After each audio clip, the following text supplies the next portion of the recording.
এতবার শপথ করে তোমাদেরকে বলছি, বান্দারা শুনো, তোমাদের মধ্যে যে ব্যক্তি নিজেকে পরিশুদ্ধ করতে পারলো, যার আত্মশুদ্ধি হয়ে গেল,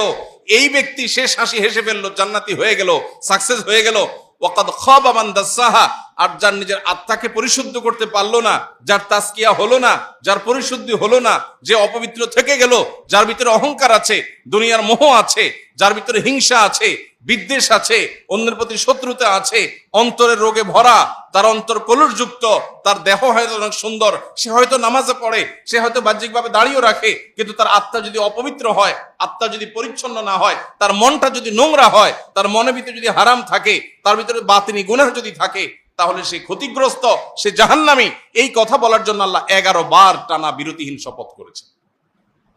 ভাইরা আমার, তাহলে যেই ফরজটার ব্যাপারে আল্লাহ তাআলা কোরআনে এত গুরুত্ব আরোপ করেছেন, যে কথা বলতে গিয়ে টানা 11 বার শপথ করেছেন 7টি আয়াতের মধ্যে, সেই বিষয়টা আমাদের কাছে সবচেয়ে অবহেলিত।